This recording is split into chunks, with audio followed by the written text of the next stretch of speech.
माननीय प्रधानमंत्री महोदय, भारत जैसे 130 करोड़ की जनसंख्या वाले देश में जहाँ की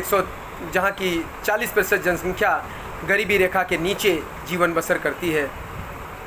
लगातार लॉकडाउन की मार झेलते हुए वह परिवार अपने आप को असहाय और निसहाय पाता है और सरकारों के पास सिवाय लॉकडाउन के कोई विकल्प नज़र नहीं आता है। और वह व्यक्ति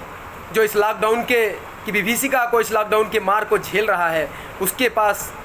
केवल और केवल उसकी आजीविका का लॉकडाउन है, उसकी रोजी रोटी का लॉकडाउन है, लेकिन बाकी उसके बच्चों के फीस का कोई लॉकडाउन नहीं है, उसके लाइट के बिल का कोई लॉकडाउन नहीं है, उसकी रोज़मर्रा की वस्तुओं का, जीवन यापन की वस्तुओं का कोई लॉकडाउन नहीं है। और वहीं दूसरी तरफ टीकाकरण के नाम पर जो उसे सुरक्षा मिलनी चाहिए थी, उसके जीवन के लिए जो सुरक्षा मिलनी चाहिए थी, टीकाकरण के नाम पे बाजारीकरण का जो खेल आपने प्रारंभ किया है, 5 स्टार संस्कृति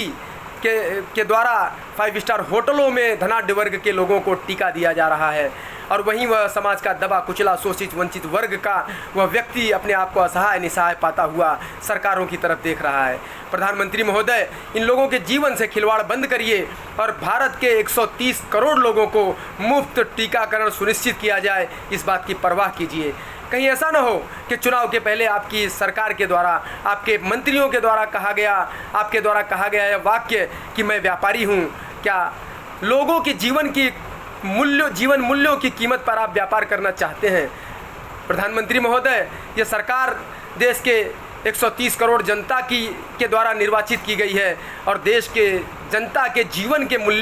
मूल्य के कीमत पे कोई व्यापार बर्दाश्त नहीं करेगी। प्रधानमंत्री महोदय, मेरी आपसे गुजारिश है, मेरी आपसे निवेदन है कि समाज के उस दबे कुचले वंचित शोषित वर्ग के लोगों का ध्यान कर रखिए और 130 करोड़ जनता के लोगों का मुफ्त टीकाकरण सुनिश्चित हो, टीका का बाजारीकरण बंद हो। जहां हमारे देश में वैक्सीन की घोर किल्लत है, प्रचंड किल्लत है, वहीं दूसरी तरफ वैक्सीन दूसरे देशों को निर्यात किया गया। देश जानना चाहता है कि ऐसी क्या मजबूरी थी कि हमारे देश के लोगों की जान की कीमत पर आपने वैक्सीन विदेशों को निर्यात किया और हमारे देश के बच्चों को आपने मरने के लिए खुला छोड़ दिया। देश जानना चाहता है। धन्यवाद। जय हिंद।